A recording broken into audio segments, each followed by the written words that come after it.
circle, and I see lots and lots of First Nations faces out there.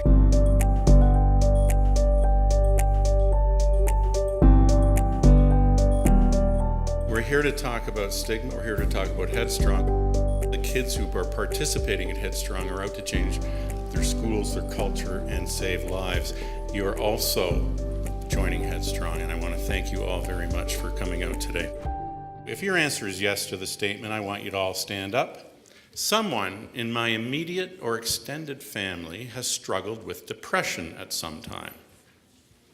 Ladies and gentlemen, I want you to have a quick look around the room and see how many of our peers are standing. We have to start talking about it. That's why we're here today.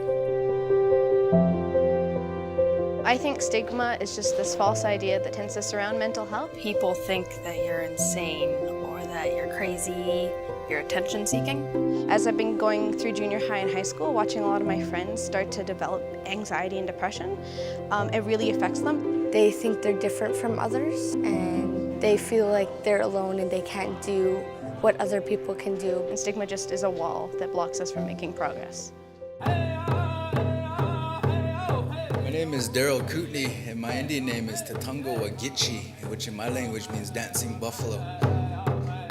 When I was in high school, no one was talking about these things. No one was opening up to these things. And after I graduated, I didn't really realize, how much of a downward depression I was in.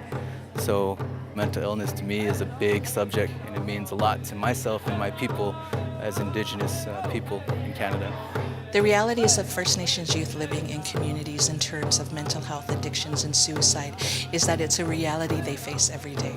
There's a high suicide rate on the reserve. Most people are suffering in silence and not getting probably the help they need or the help they deserve.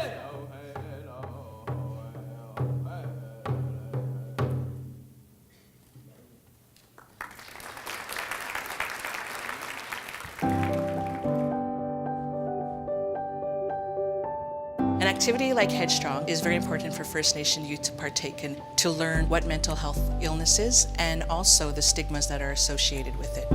Mental health, for us, is a very new word, but yet it's about well-being.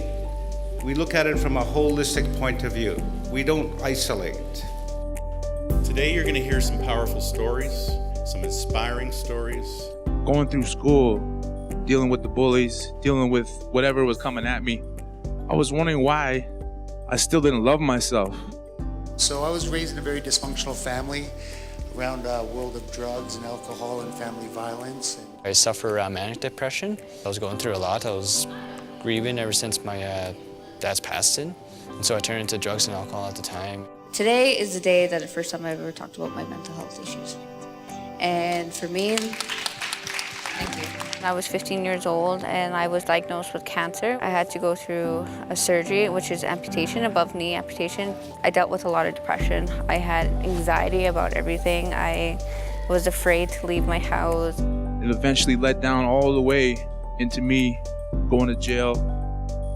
It was a rough time in my life, and I thought it was the end of my life. I talked to my mom, who's a devout Christian, by the way, and she goes, "You need to go see a medicine man." In that journey to the dark side, I met an elder named Stone Bear. He started teaching me about praying, about smudging. Sitting in that circle and the old man drumming in those spirits and that rattle coming to life, the eagle fan coming around and blessing everyone, it was the first time I ever felt like I belonged somewhere and I was home. I had to heal in 4 different ways. I had to deal with my mentality, I had to deal with my physical, my emotional, and especially my spirituality. I was prescribed to medication, but I went back to our traditional roots, attended the pipe ceremonies, the sweat lodges, face painting. That really helped my mental health. Riley was definitely a surprise to me, to really know that he's been through a lot, and it's really motivational. It was pretty cool to hear the speakers talk about their experiences, because you wouldn't necessarily see them. You see the success that they have, and you can't imagine them to ever been like a lost teen. For me, once I got my energy together and was able to look at myself in the mirror and be proud of who I was as a Native person, just as a person, as a human being, once I accepted myself, I was able to move forward. Believe in yourself, always have faith in yourself. That's the number one thing, to remember who you are and where you come from. Don't be scared to learn your traditional ways, and it's okay to get help, You're not the only one, there's nothing bad or wrong with it. You don't have to tell people you don't trust, but you can go to someone that you can trust. Don't feel left out. I'm always there to be your friend. Just ask me anytime if you want. Youth, this generation for First Nations, are the most successful.